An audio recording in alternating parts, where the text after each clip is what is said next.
여러분은 매일 우유 한 잔씩 챙기시나요? 칼슘도 많고 단백질도 풍부해서 뼈 건강에도 좋고 아이 성장기에도 꼭 필요한 완전식품으로 알려져 있죠. 병원 식단이나 학교 급식에도 빠지지 않는 필수품처럼 여겨지고요. 하지만 과연 그 우유가 지금도 완전식품이 맞을까요? 최근에는 우유에 대한 믿음의 의문을 던지는 과학자들과 의사들이 늘고 있습니다. 특히 우유가 특정 암과 관련이 있다는 연구 결과들이 나오고 있다는 점 들어보셨나요? 2022년 미국 로마린다 대학교 연구팀은 28,000명의 남성을 대상으로 약 8년간 우유 섭취와 전립선암 발생률 사이의 관계를 추적했습니다.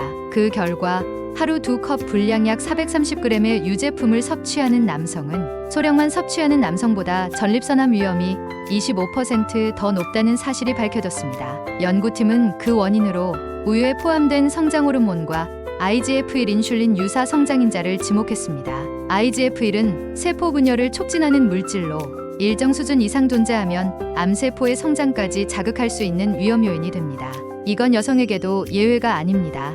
2020년 같은 로마린다 대학의 연구에선 하루 한 컵 이상의 우유를 마시는 여성은 유방암 발생 위험이 최대 50%까지 증가한다는 결과가 나왔습니다. 그렇다면 왜 이런 결과가 나타났을까요? 여기 흥미로운 사례가 있습니다. 영국의 지질학자이자 임페리얼 칼리지 교수였던 제인 플랜트 박사. 그녀는 42세에 유방암 진단을 받고 유방절제 수술과 항암 치료를 받았지만 그 뒤로도 7년 동안 무려 5번이나 유방암이 재발했습니다. 가족력도 없었고 항암 식단 관리도 철저히 했음에도 말이죠. 5번째 재발 후 플랜트 박사는 스스로 유방암의 원인을 찾기 시작했고 우연히 중국 여성들은 유방암에 거의 걸리지 않는다는 사실을 알게 됩니다. 서구 여성 10명 중 1명이 유방암에 걸릴 때 중국 여성은 10만 명 중 1명꼴로만 발병했다고 합니다. 이유가 무엇일까요? 중국 여성들의 식단을 조사한 결과 지방 섭취는 많은데도 유제품, 특히 우유를 거의 먹지 않는다는 점이 두드러졌습니다.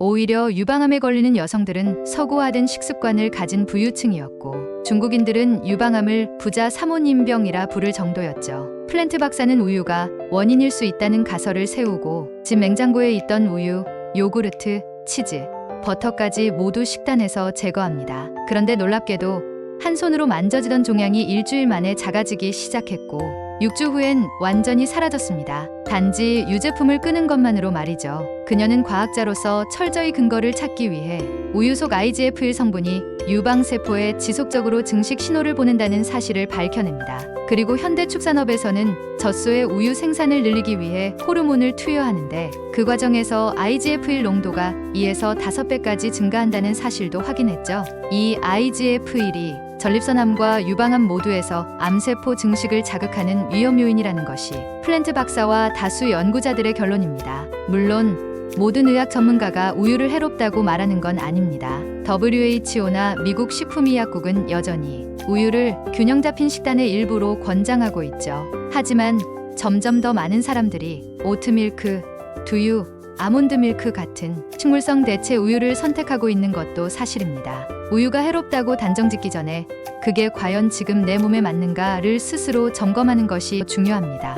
누군가에게는 도움이 될 수 있지만 다른 누군가에겐 독이 될 수도 있습니다. 우유 한 잔 그냥 마시지 마세요. 이제는 왜 마시는지를 생각해 볼 때입니다. 당신은 어떻게 생각하시나요? 댓글로 의견 남겨주시고 이 영상이 도움이 되셨다면 구독과 좋아요와 알림 설정도 잊지 마세요.